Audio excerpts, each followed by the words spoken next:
Gilbert Bras, donc ce soir, vous allez signer avec la FFSA, la CSA, une nouvelle charte. Ça, est-ce que vous pouvez nous en dire plus? Alors, c'est une charte qui avait été annoncée l'an dernier, vous vous rappelez. Nous avions signé un protocole en disant que nous allions travailler ensemble, tous les trois, pour élaborer cette nouvelle charte. Donc, promesse tenue, puisque ce soir, nous allons signer cette charte. Et je pense que c'est une charte qui a été élaborée à la satisfaction de tout le monde. Donc, la CSCA, les courtiers, mais la FFSA et évidemment la MRAE, qui est tout à fait contente d'avoir pu fédérer ces deux fédérations autour d'elle et autour de principes à la fois de transparence, mais de liberté contractuelle et de sécurité juridique. Il est important que dans une période où nous avons des évolutions rapides, nous ayons entre nous trois un socle de négociation solide.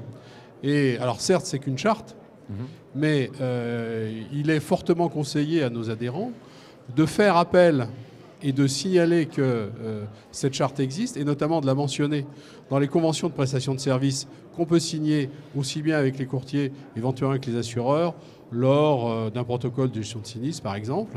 Et donc, si on fait référence à cette charte, ça veut dire qu'en quelque sorte, elle devient force réglementaire, force de loi entre les parties. Donc, c'est pour ça que c'est intéressant que tous les membres de la MRAE s'emparent de cette charte. Pour clarifier un petit peu, la charte, elle contient quoi? Ça normalise les relations, c'est ça, entre les différentes familles? Oui, je dirais que moi, je citerai 4 points importants de cette charte. Renforcement de la sécurité juridique et financière entre nous. Un gros volet sur les programmes internationaux, qui sont des programmes lourds à mettre en place, qui nécessitent effectivement un partenariat étroit avec le courtier, mais également un dialogue excellent avec les assureurs. Donc il a fallu effectivement bien mentionner quels étaient les rôles et obligations de chacun.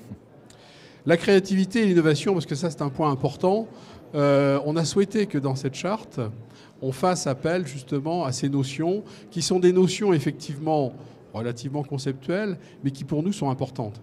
Je dirais que les grands risques ne souscrivent pas à ce que j'appelle des contrats sur étagère, mais construisent des contrats, construisent des polices, font des montages innovants. Et il est important que à la fois le courtier, qui est le conseil du client, soit à la pointe de l'innovation, mais il faut également que les assureurs répondent à cette innovation en faisant preuve de beaucoup de créativité. C'est une façon de vous immiscer un petit peu dans le jeu, peut-être assureur-courtier également? Exactement.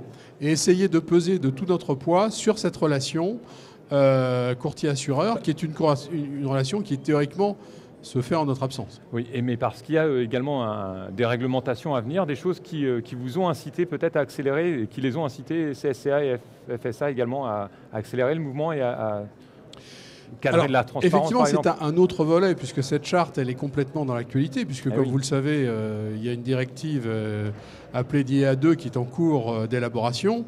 Alors, j'ai participé, j'ai modéré ce matin un atelier sur l'intermédiation, et effectivement, j'étais obligé de faire un point d'actualité, parce que le commissaire allemand, M. Langen, qui est celui qui dirige un peu les travaux de cette future directive, a envoyé un message un peu contradictoire dans la mesure où, sur un certain nombre d'avancées concernant la transparence, les rémunérations, ainsi de suite, il a un petit peu éliminé un certain nombre de concepts, ce qui a un peu troublé les acteurs, laissant en fait la liberté à chaque pays d'aller plus loin s'il le souhaitait.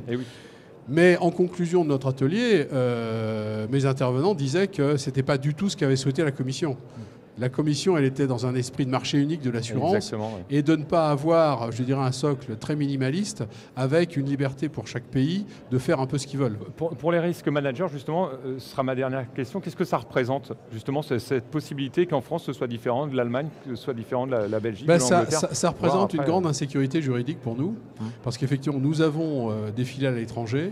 On peut avoir besoin effectivement d'aller voir des marchés étrangers, notamment le marché de Londres.